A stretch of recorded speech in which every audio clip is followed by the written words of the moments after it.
Now, China and Brazil should start conducting trade between them using their own currencies, of course, bypassing the dollar. We're turning to the car industry now because the US and Europe have been going after China recently for unfairly propping up its electric car industry. Swiss chocolate, Italian fashion, French wine and German cars. This is how Europe marketed its products. With cars, you had to agree. Europeans had the best automotive technology, especially the Germans. But now the European car industry is facing decline. This is quite a surprising move. It came after the Spanish Prime Minister Sanchez visited China for 4 days, and at the end of the trip, he had called on the EU to reconsider these tariffs. Here's the paradox of global politics. China plays both the hero and the antagonist in every trade narrative. Some countries claim that China is excessively dominant, overly ambitious, and highly unpredictable. Yet when it's time to discuss business, they're all lining up at Beijing's door. So why does this occur? Is it because China is inescapable, or is there a deeper, more calculated plan at work? And what does it reveal about the global landscape that even distrust fails to prevent nations from forming alliances with China? Let's explore this. In international trade, trust is an illusion. Nations don't enter agreements because they have faith in one another. They strike deals because there's a necessity, and the one who can deliver faster, cheaper, or more efficiently ultimately prevails. This is the stark, unsentimental reality of geopolitics. Kishore Mahbubani recently shed light on why countries choose to engage with China. On the question of trust, I want to emphasize that as someone who practiced diplomacy for 33 years, I'm just an old-fashioned realist, okay? And I believe that countries have no permanent friends, no permanent enemies, they only have interests. And most countries in the world will do business with China. Whether or not they trust or distrust China is irrelevant. Take Brazil as an example. In under 60 hours, it exported goods worth $1 billion to China. That's not just efficiency, it's economic urgency at its peak. Brazil wasn't wasting time pondering whether China was a trustworthy partner. It seized an opportunity, fully aware that trading with China would mean soaring revenues, increased employment, and industry stability. And Brazil isn't alone. Consider European nations that openly criticize China's human rights record but continue importing Chinese goods and relying on its manufacturing capabilities, or African countries that eagerly welcome Chinese-built infrastructure, even though they know these agreements often come with caveats. It's not hypocrisy. It's survival. When livelihoods are at stake, trust becomes secondary. But here's the twist. This is far from a new pattern. For centuries, nations have formed partnerships with rivals and adversaries when it served mutual interests. The key question isn't why nations trade with China despite skepticism, it's why China repeatedly stands out as the preferred partner. To grasp this, we need to understand what sets China apart. Picture a world without Chinese goods. No smartphones, no affordable clothing, no readily accessible machinery. Sounds like the premise of a dystopian novel, doesn't it? That's because China has entrenched itself so profoundly in global supply chains that imagining life without it feels almost impossible.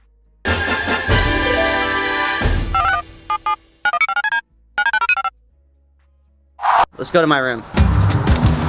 So I'm gonna show you my room and everything I use. Got my Echo alarm here. I use this every day. So let's check it out. Let's see if this is made in China. Yes, it is. Assembled in China. And then this lamp. This is my desk lamp. Yeah, it says made in China. Everyone watches TV when they go to bed or... Yeah, this is made in China. Converse. These are made in India. Ultra Boost. Made in China. Nikes. Made in China. DJI Ronin. Yeah, this one is made in China. There's some toys up here. Produced in China. Most important things in my room are all made in China. It would suck to not have them. Every day I make breakfast in my kitchen. We're gonna go look at some of the products to see if they're made in China. I always use this waffle maker to make waffles.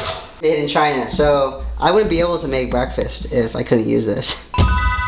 Let's see the bowls. Nope, this is made in China as well. No, this toaster is made in China too. I have no breakfast now. This is my classroom. Made in China. Oh, made in China. Check out this computer. Assembled in China. Alright. This is made in China.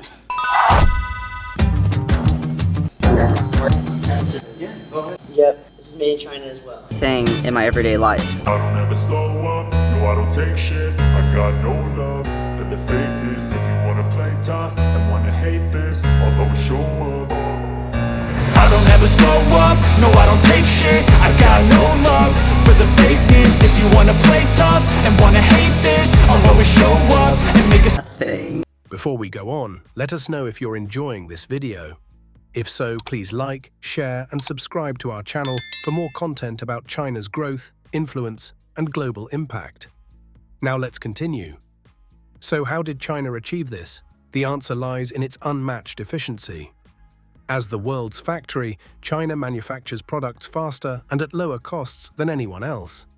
Whether it's toys for kids, high-tech semiconductors, or medical equipment, China has mastered large-scale production. And it's not just about quantity, it's about precision. Need 10,000 units delivered tomorrow? China can make it happen, and affordably at that. Then there's the Belt and Road Initiative, BRI, an ambitious vision reshaping global trade. Through the BRI, China has invested billions in infrastructure across Asia, Africa, and Europe. These aren't merely trade routes, they're lifelines for economies aiming to grow. Ports in Pakistan, railways in Kenya, and highways in Central Asia all showcase Chinese engineering and capital. What truly cements China's role as a global trade powerhouse is its adaptability. It serves nations of all sizes and wealth levels. A small island country might rely on China for inexpensive solar panels, while a global economic leader like Germany depends on Chinese components for its automobile sector. This broad appeal renders China indispensable. Yet with great influence comes considerable suspicion. Critics argue that China's dominance fosters dependency, granting it leverage over its partners. So why do nations keep returning? Imagine you're offered a deal that could revolutionize your economy, but might tie you to one partner for years. What would you do? For most countries, the choice is straightforward: accept the deal. Because in a world where growth is paramount, the benefits of collaboration with China often outweigh the risks. Take Huawei as an example. Despite US warnings over cybersecurity concerns, nations like Malaysia and South Africa adopted Huawei's 5G technology. Why? Because Huawei provided cutting-edge infrastructure at a fraction of the cost Western competitors could offer. For developing economies aspiring to leap into the digital age, the decision was obvious. There's a massive technology war has begun. And therefore, the United States will see which are the areas in which it can maintain an edge in technology and ensure that China never catches up. And China will try its hardest to catch up. So the big technology race has begun, right? But Huawei represents just a fraction of the broader picture.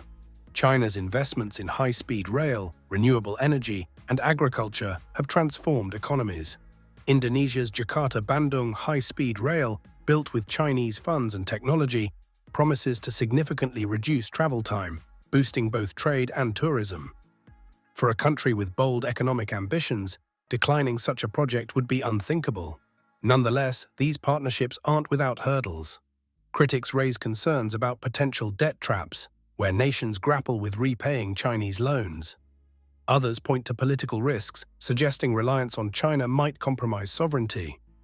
Even so, countries continue to sign agreements with China. Why? Because the benefits, modern infrastructure, economic expansion, and technological progress are too enticing to ignore. But it's not all smooth sailing. Another player complicates this dynamic: the United States. And when America enters the fray, things get chaotic. Here's the thing about the US: it doesn't merely compete, it seeks to redefine the rules. In its rivalry with China, the US doesn't just aim to outperform, it pressures other nations to take sides. For countries caught in the middle, This creates a diplomatic conundrum.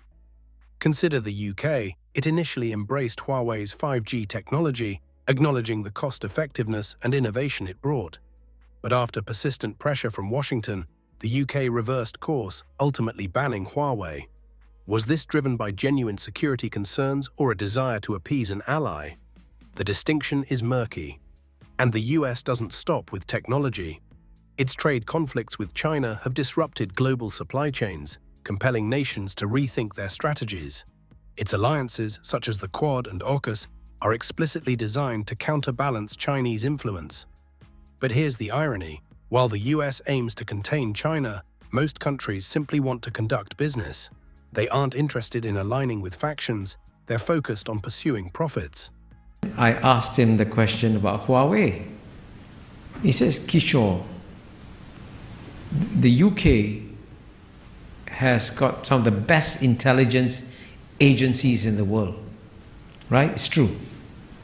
He says, we have planted our people in Huawei. We have scrubbed everything. Huawei is not a threat to us. I said, hang on a second. Washington, D.C. will call you. And this British gentleman went like this. Kishore, who do you think, we are? Right? Of course, UK is going to stand independent. Still, America's efforts haven't halted China's ascent. If anything, they've underscored the growing divide between the two superpowers.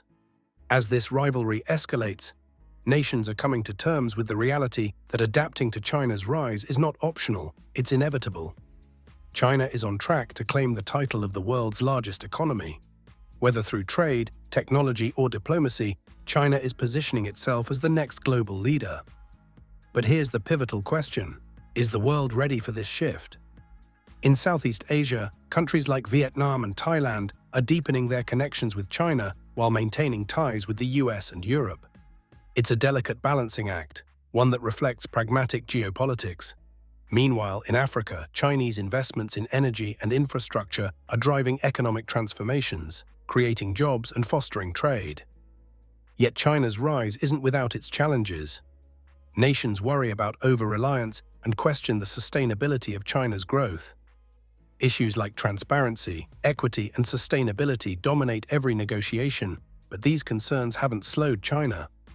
If anything, they've forced global stakeholders to rethink power and collaboration. The truth is, adapting to China's ascent isn't just about acknowledging its dominance.